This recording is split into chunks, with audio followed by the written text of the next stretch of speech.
बैठिए, क्योंकि आज द नॉलेज आपके लिए लेके आया है एक ऐसे एडवेंचर की कहानी जिसे सुनकर आपके रोंगटे खड़े हो जाएंगे और जिसके बारे में शायद आपने पहले कभी नहीं सुना होगा।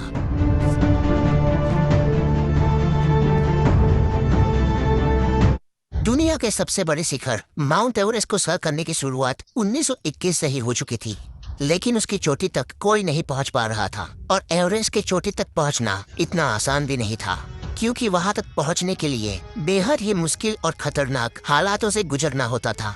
क्योंकि 29,028 फीट की इस मंजिल के रास्ते में बहुत सारे मौत के दरवाजे हैं।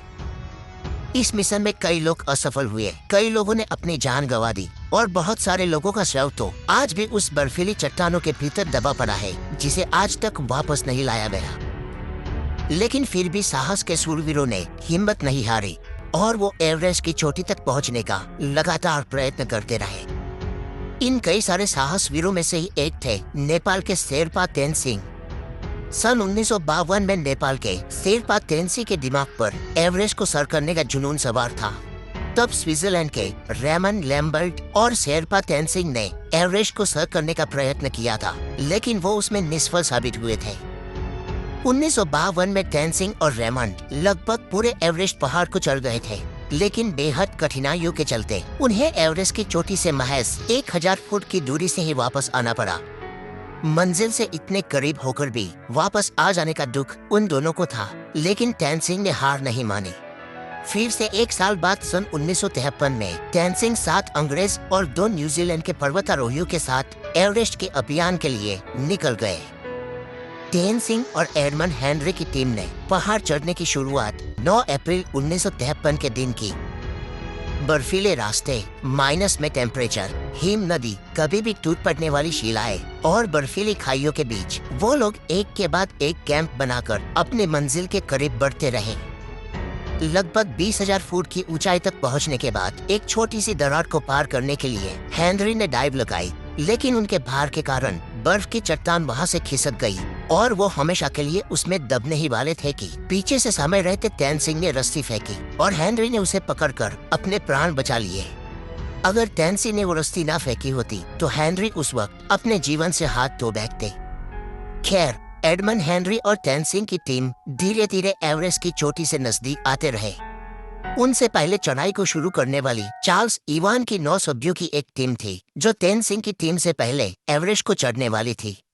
अगर किसी कारण इवान्स की टीम एवरेस्ट में चढ़ने को निष्फल हो या चढ़कर वापस आ जाए, उसके बाद ही तेनसिंह की टीम को आगे बढ़ना था। हेनरी और तेनसिंह की टीम ने लगभग आधे से ऊपर एवरेस्ट को सर कर लिया था। एवरेस्ट की चोटी से पहले आने वाली ये आखिरी छोर सबसे खतरनाक माना जाता है, जहां पर पहुंचते पहुंचते कई लोगों ने आखिर में अपनी जान गंवाई है। एक तरफ इवान्स की टीम इनसे पहले आगे बढ़ रही थी और 26 मई के दिन माउंट एवरेस्ट के शिखर से वो लोग सिर्फ 300 फुट की दूरी पर थे। लेकिन इवान्स और उनके साथी बहुत थक चुके थे। उनके शरीर ने जवाब दे दिया था। उनमें अब एक कदम भी आगे बढ़ाने का हौसला नहीं था और वो चोटी से सिर्फ 300 फीट की दूरी पर वापस लौट गए। यहाँ पर इतिहास किसी और के नाम पे ही लिखा जाने वाला था। इवान्स की टीम के पीछे लौटते ही अब तेनसिंह और हेनरी की टीम को आगे बढ़ना था। रात में सोने के बाद सुबह तेनसिंह और उनकी टीम ने अपने मंजिल की तरफ कदम बढ़ाए।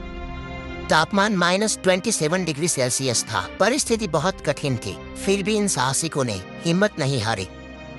वो कुदरत और अपने शरीर की कठिनाइयों का सामना करते करते एक के बाद एक कदम आगे बढ़ाते गए और सुबह के 9 बजे वो लोग दक्षिण शिखर तक पहुँचे। धीरे धीरे ऑक्सीजन खत्म हो रहा था और अब उनके पास उतना ऑक्सीजन भी नहीं था कि वो इस पूरे अभियान को ठीक से खत्म कर सके। तेनसिंह की गति धीमी हो रही थी, उनके पांव धीरे धीरे भारी हो रहे थे। कुछ यही हाल हेनरी का भी था। हेनरी ने तेनसिंह की तरफ देखा, उनको कुछ समय के लिए रोका और उनके ऑक्सीजन की नली को साफ किया, क्योंकि उनको सांस लेने में भी तकलीफ हो रही थी। वो लोग एक के बाद एक ऐसी आने वाली कठिनाइयों को मार देते रहे और अपने कदम एवरेस्ट की चोटी तक बढ़ाते रहे। और आखिर में 29 मई 1953 के दिन शेरपा तेनसिंह और हेनरी का नाम इतिहास में दर्ज हो गया। जब वो सुबह के 11:30 पर दुनिया की सबसे ऊंची चोटी 29,028 फीट यानी 8,848 मीटर की ऊंचाई पर पहुंचे, तब उनकी खुशियों का कोई ठिकाना नहीं था।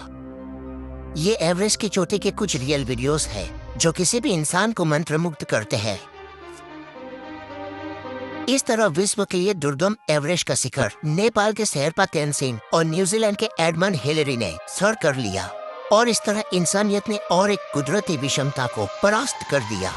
आज के लिए इतना ही, और अगर आपको ये डॉक्यूमेंट्री अच्छी लगी हो तो इसे हो सके उतने शेयर और लाइक करें। अगली वीडियो में हम आपके लिए लाने वाले हैं इंसानियत की और एक